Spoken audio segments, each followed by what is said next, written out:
तुम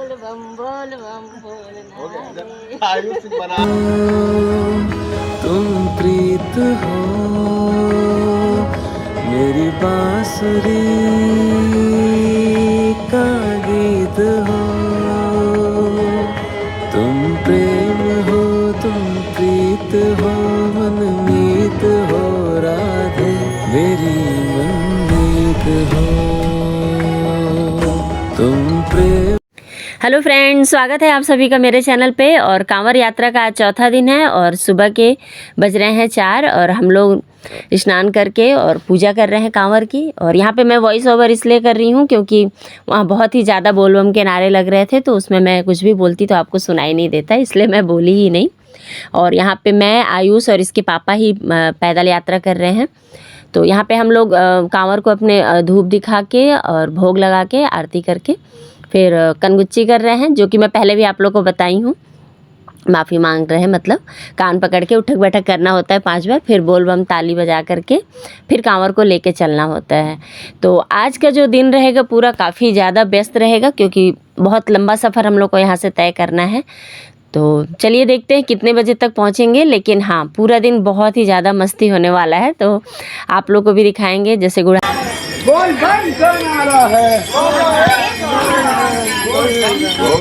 यहाँ पर 3 घंटे चलने के बाद हम एक शिवोहम करके कलकत्ता का धर्मशाला था जहाँ पे फ्री सेवा थी, तो हम भी यहीं पे रुके क्योंकि आयुष बिल्कुल बोल चुका था कि अब मैं गाड़ी में बैठूंगा, मैं नहीं चल पाऊंगा।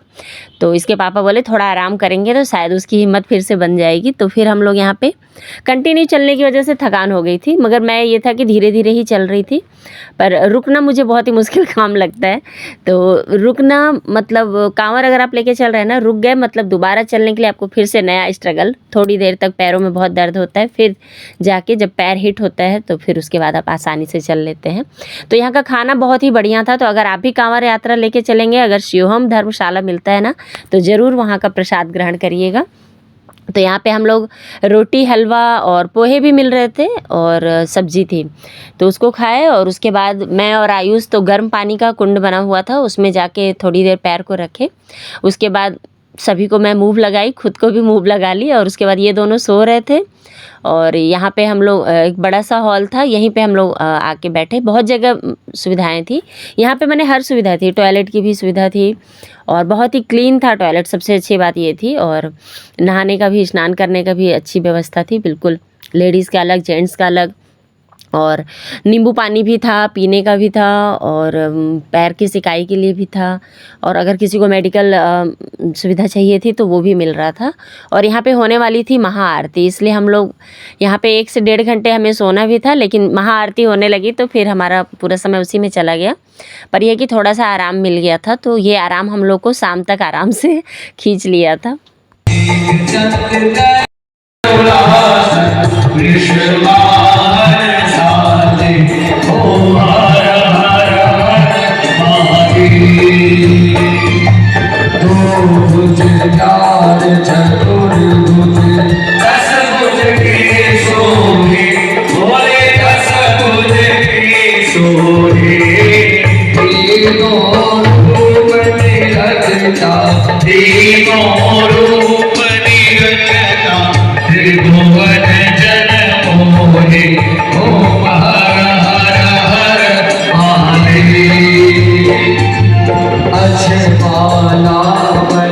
आरती समाप्त हुआ, उसके बाद थोड़ा सा झपकी लिए हम लोग, उसके बाद फिर से स्नान किए, क्योंकि अगर आप झपकी भी ले लेते हैं तो आपको स्नान करना होता है, आप जूठे हो जाते हैं, ऐसा माना जाता है कांवर यात्रा में।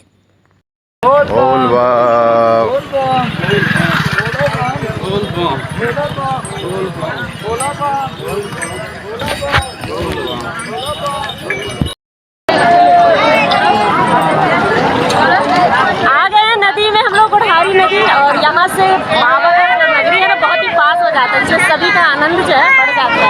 और ये देखिए जो भी तकलीफ है यहाँ पे दूर हो जाती है।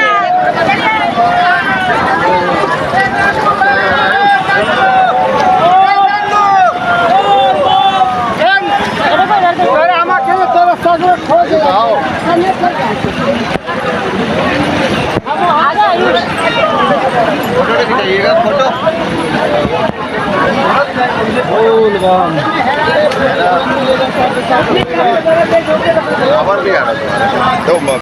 गुढ़ारी नदी आने के बाद अपने आप में ही सभी कांवड़ यात्री जो भी होते हैं ना, उनको खुशी मिलती है, क्योंकि यहाँ से अब बहुत ज़्यादा दूर नहीं रह जाता है।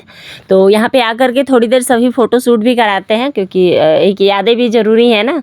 तो हम लोग भी वही किए, और यहाँ से हमारा पहला पड़ाव तो हम सियोहम धर्मशाला में लिए थे, और दूसरा पड़ाव हम लोग लेंगे आगे अभी, जहाँ पे हम खाना खाएंगे, और उसके बाद फिर हम चलेंगे तो सीधे बाबा की नगरी में रुकेंगे।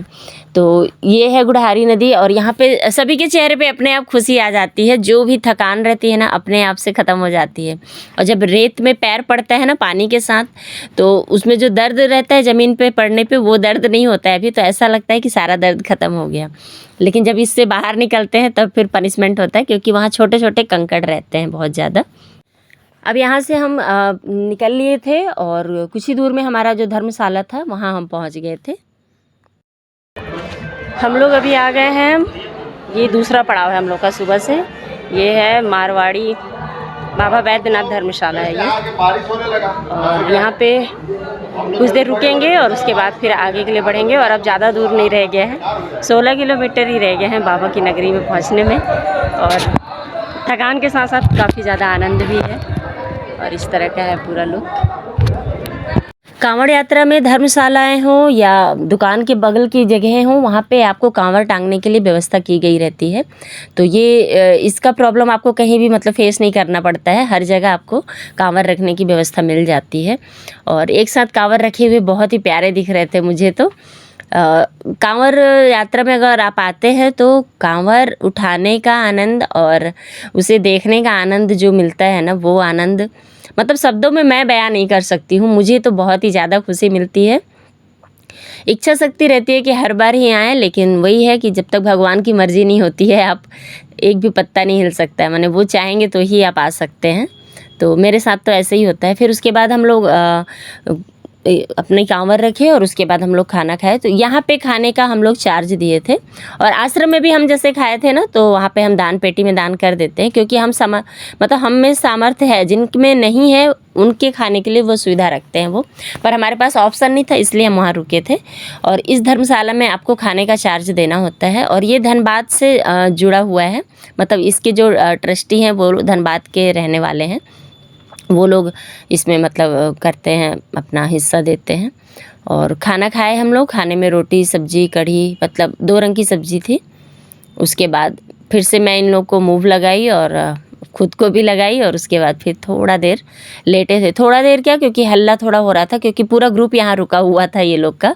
तो सब एक दूसरे से बातें कर रहे थे, तो आवाज़ थोड़ी ज़्यादा हो रही थी। तो फिर उसके बाद हम लोग 15 से 20 मिनट बाद फिर हम लोग उठ के वापस से चल दिए थे। और आयुष का बिल्कुल मन नहीं हो रहा था, वो बोल रहा था मुझे आधे घंटे और सोने दो।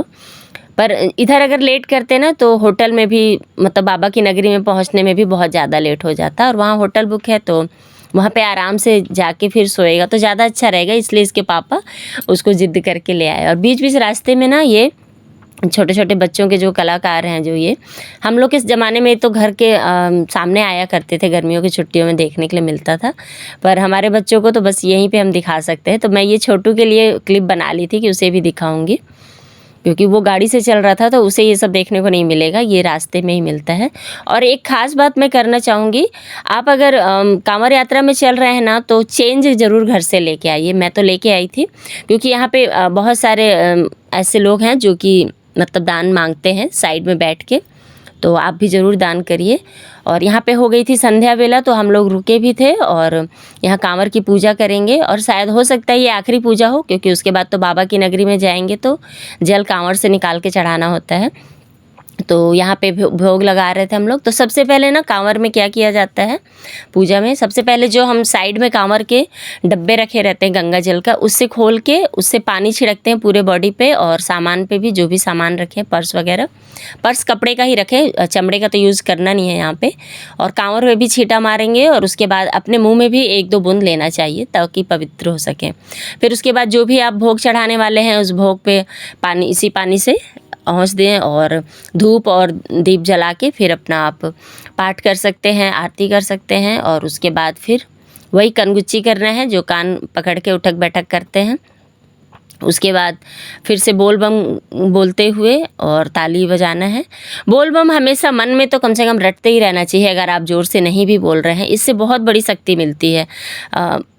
हो सकता है मैं अंधविश्वास आप लोगों को लग रहा होगा, लेकिन मैं जब चल रही थी ना तो शांत मन से चल रही थी, ओम नमः शिवाय का जाप करते हुए चल रही थी, पर मैं कहीं ना कहीं हिम्मत हार जा रही थी। लेकिन जब मैं बोल बम बोलना शुरू करी तो मेरी मतलब फिर मेरे चेहरे पे एक खुशी आ गई। मुझे पता था कि मेरे पैरों में दर्द है, लेकिन बोल बम बोलने से ना वो दर्द ख़त्म हो जा रहा था।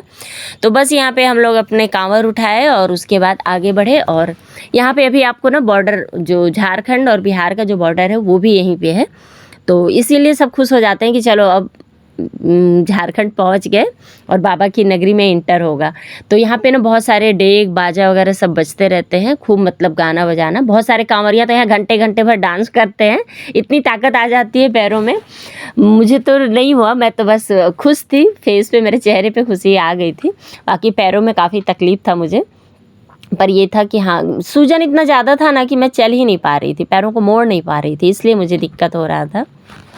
और यहाँ पे ये रहा बॉर्डर, और ये काफ़ी आनंद देने वाला पल था। इसको अब हम लोग पार करके और पहुँच जाएंगे बिहार से झारखंड में। तो यहाँ पे झारखंड में जब पहुँचे तो पुलिस भी बैठी हुई थी और वो काउंट कर रहे थे कि एक दिन में कितने लोग जा रहे हैं, तो वो टोकन दे रहे थे। तो मेरा जो टोकन था शायद 558 था, मतलब इतने लोग सुबह से जा चुके थे।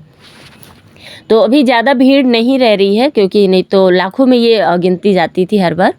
पर इस बार 2 सावन होने की वजह से ना लोग बट गए, कुछ लोग पहले आ गए, कुछ लोग बाद में आए, कुछ लोग पूरे महीने मतलब 2 महीने में हो गया। जो 1 महीने का पूजा था वो 2 महीने में हो गया था।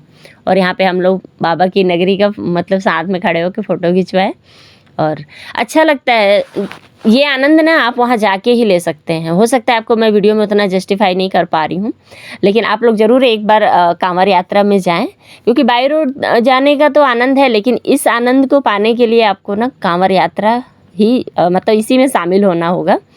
और यहाँ पे कांवड़ियों की भीड़ और नारे, मैंने 3 से 4 दिन आपको घर का कोई टेंशन ही नहीं होता है, सिर्फ भगवान में मन लगे रहता है और अच्छा लगता है। मुझे तो बहुत ही आनंद आया, सभी को आता है, जो भी लोग जाते हैं ना वो सभी बोलते हैं बहुत ही आनंद आ रहा है। वो थक जाते हैं, अगली बार नहीं आएंगे बोलते हैं, और जैसे ही बाबा की नगरी पहुंचते हैं, नहीं नहीं बिल्कुल आना है, अगली बार भी आना है, ऐसा होने लगता है। मतलब आपकी इच्छा नहीं होगी कि आप दोबारा ना आएँ, आपकी इच्छा बार बार होगी आने की। तुम प्रेम हो, तुम प्रीत हो, मेरी बांसुरी का गीत हो। तुम प्रेम हो, तुम प्रीत हो, मनमीत हो राधे, मेरी मनमीत हो। बाबा की नगरी में प्रवेश लेते ही हर जगह साज सजावट और जगह जगह पे इस तरह की झारखंडी जो पेंटिंग है वो आपको देखने को मिलेगी। और मतलब बहुत कुछ बिल्कुल एक मतलब खुशी देने लगता है हर चीज़, जैसे जैसे आप आगे बढ़ते हैं। और रात में ये पल बहुत ही और भी अच्छे लगेंगे। पर रात में अगर हम लोग यहाँ रुकते हैं तो फिर होटल जाने में हमें पूरी आधी रात हो जाएगा, माने 1-2 बज जाएंगे। तो इसलिए हम लोग रात में यहाँ नहीं रुके और आगे बढ़ लिए। और यहाँ का आनंद जो है ना वो बहुत ही ज़्यादा। झारखंड में एंटर करते ही जगह जगह पे झालर सजावट, माने बिल्कुल श्रावणी मेला जो बोलते हैं ना वो लगा हुआ था। और लग रहा था कि हाँ एकदम मतलब वो वाइब्स आने लगी थी बाबा के पास आने की। और यहाँ देखिए छोटा बच्चा बिल्कुल थक गया था, मैं इसका फ़ोटो भी शूट की, बोली स्माइल करो, वो कर ही नहीं पा रहा था, पर वो वहाँ से यहाँ तक चल के आ गया, यही बड़ी बात है। अच्छा, कई बार तो लोग यहाँ पर भी आके हिम्मत हार जाते हैं और ऑटो कर लेते हैं, तो इसलिए मैं बताऊँगी कि आपको हिम्मत नहीं हारना है। मन से अगर आप मतलब मजबूत है ना तो आप ज़रूर पहुँच जाएंगे। ज़्यादा कष्ट नहीं होता है, जब तक चलते हैं तभी तक कष्ट है, जहाँ रुक जाते हैं ना सारा कष्ट अपने आप ख़त्म हो जाता है। और यहाँ पे हम लोग बस अब वहाँ पे घुस रहे थे जहाँ पे पुलिस बैठी हुई थी, जो सबकी मतलब काउंटिंग कर रही थी, टोकन दे रहे थे। और इस बार वाकई में भीड़ बहुत कम था, इस वजह से बहुत ही अच्छे से दर्शन हुआ। मैं बच्चों को भी लेके गई थी श्रावणी मतलब ये सावन वाले उसमें, नहीं तो हमेशा ऑफ सीज़न में लेके गए हैं उनको, तो उतनी दिक्कत नहीं हुई थी। तो मैं डर भी रही थी कि भीड़ बहुत ज़्यादा रहेगा तो बच्चे कहीं भीड़ में चोट ना लग जाए, लेकिन ऐसा कुछ नहीं हुआ। बहुत ही आराम से दोनों मंदिर में दर्शन होगा हम लोग को। आगे के ब्लॉग में मैं आपको दिखाऊंगी। अगर आप लोग नहीं देखे हैं मेरे पीछे के भी ब्लॉग, तो ये पूरा मेरा जो जर्नी है कांवड़ यात्रा का, पीछे के 2 से 3 वीडियोज़ में है। और ये यहाँ पर मेरा टोकन मिल गया था और उसके बाद हम आगे बढ़ चले थे। 2 बार रुके क्योंकि एक बार प्यास लगी थी, एक बार थोड़ा आराम करना था, और उसके बाद रात के 9 बजे हम लोग पहुंच गए। और पहुंचने के बाद मैं तो बहुत खुश थी, डांस भी की।